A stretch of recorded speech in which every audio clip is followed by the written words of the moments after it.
Pasca kebakaran kapal BBM di Ella, warga murka dan tolak keras aktivitas bongkar muat, Polres Melawi masih bungkam. Melawi, ketegangan memuncak di Kecamatan Ella Hilir, Kabupaten Melawi. Pasca insiden kebakaran kapal yang diduga membawa puluhan dram bahan bakar minyak, BBM, warga bereaksi keras. Puluhan masyarakat menandatangani surat pernyataan keberatan yang isinya menolak secara total segala bentuk aktivitas bongkar muat BBM di wilayah permukiman mereka. Ironisnya, hingga berita ini diterbitkan, Polres Melawi sebagai aparat penegak hukum belum mengeluarkan pernyataan resmi terkait peristiwa yang nyaris merenggut nyawa warga dan menimbulkan trauma massal tersebut. Warga tolak keras, trauma massal terabaikan dalam surat keberatan yang disampaikan warga tertanggal 26 Juni 2025, tercantum alasan yang sangat krusial. Lokasi bongkar muat BBM berada di kawasan padat penduduk. Aktivitas warga yang sebagian besar bekerja di luar rumah membuat kelompok rentan, anak-anak dan lansia, tak terlindungi dari risiko fatal.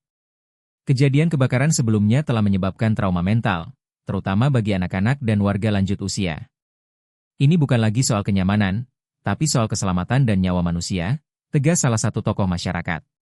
Kebakaran kapal yang terjadi sebelumnya diduga kuat melibatkan BBM ilegal yang hendak dikirim ke wilayah Serawai, Kabupaten Sintang.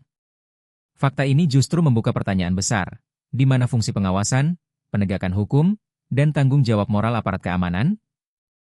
Sikap diam Polres Melawi justru memunculkan spekulasi liar di tengah masyarakat. Apakah ada pembiaran sistematis? Apakah aparat kehilangan kendali terhadap peredaran BBM ilegal yang begitu berisiko? Surat resmi warga juga telah ditembuskan ke berbagai pihak, dari kepala desa, camat, dan ramil, kapolsek, bupati, hingga dirut Pertamina Sanggau. Langkah ini menunjukkan bahwa warga tidak main-main dan menuntut tindakan nyata dari pihak berwenang, bukan sekadar janji manis atau reaksi setelah nyawa melayang. Redaksi menilai, negara tak boleh kalah oleh mafia BBM. Negara tidak boleh tunduk pada kepentingan pelaku usaha gelap BBM yang menjadikan permukiman rakyat sebagai zona berbahaya. Aktivitas bongkar muat BBM apalagi yang tidak berizin di kawasan penduduk adalah bentuk kejahatan terhadap keselamatan publik. Sampai kapan aparat menutup mata? Sampai warga harus mengubur anak dan orang tuanya karena ledakan berikutnya?